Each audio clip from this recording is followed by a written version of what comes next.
Okay, magandang araw sa inyo mga ka-trigger. Our lesson for today is paano binabaklas ang laman nitong Glock.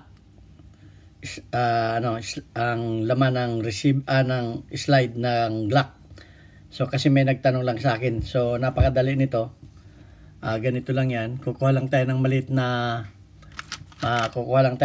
screwdriver, kamukha nito. Tapos ilalagay natin dito at ito ay iabanti natin ito.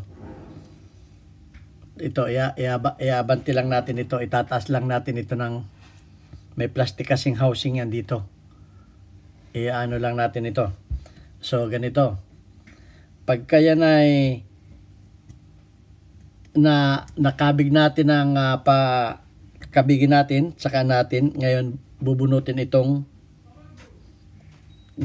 natin itong cover pag na natin, ayan pero ingatan natin kasi yung ejector spring yan ay baka tumalsik. Ayan natanggal na natin itong cover dito. May nagtanong lang sa akin ito kaya papakita ko na lamang kasi mahirap ito explain. Okay, pagkatapos nyan matatanggal na natin yung kanyang striker o firing pin assembly. Ayan, kasama na yung housing niya. Ito yung housing niya. Pero pwede rin hindi kasama yan. Ayan. Naubunot naman yan Okay. So ayan, assembly na siya dyan. Pagkatapos niyan yung kanyang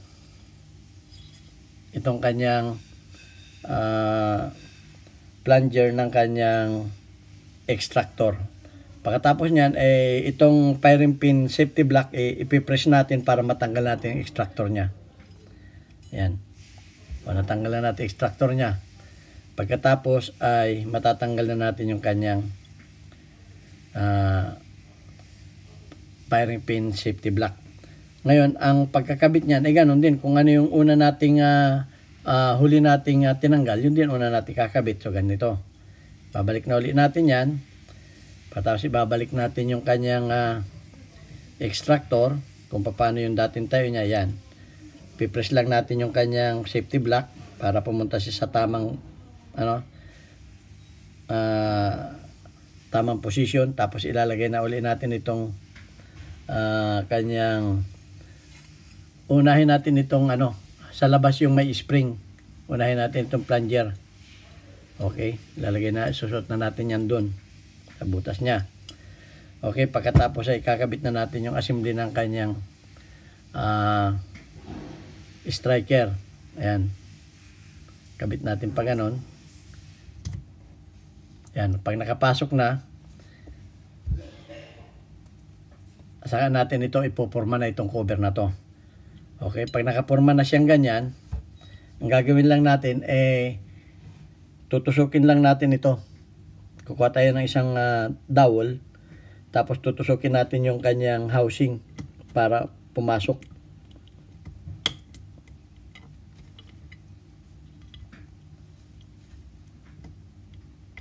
Yun, pag nakapasok na, ay yun naman ang ipapasok natin yung kanyang plunger spring. Papasok natin, sabay press natin ito, at yun. Ganun lang kadali yung kanyang pagtatanggal ng laman ng loob nitong kanyang slide. Okay. So ayan, ganun lang kadali. So kung kayo ay bago pa sa aking YouTube channel, please subscribe and share my YouTube channel. Kung kayo mahilig sa baril, kung kayo may mga alagang firearms, be sure na yan ay may license at always keep safe. At kung kayo may mga katanungan, pwede kayong magtanong sa aking YouTube channel. Pwede rin kayo sumali sa aking online class.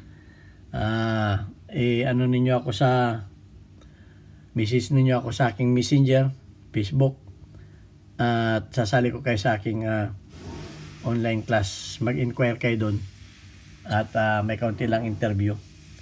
So ayan, ganun lang kadali ang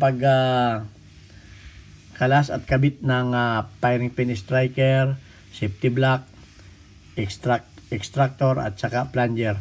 Sa cover niya dito. Okay, para do sa nagtanong kay Akrim Jimenez. Nagtanong kasi siya sa Messenger.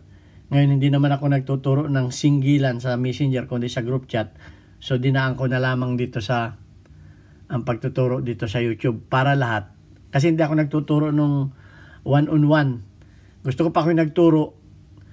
It's either sa YouTube channel ko or sa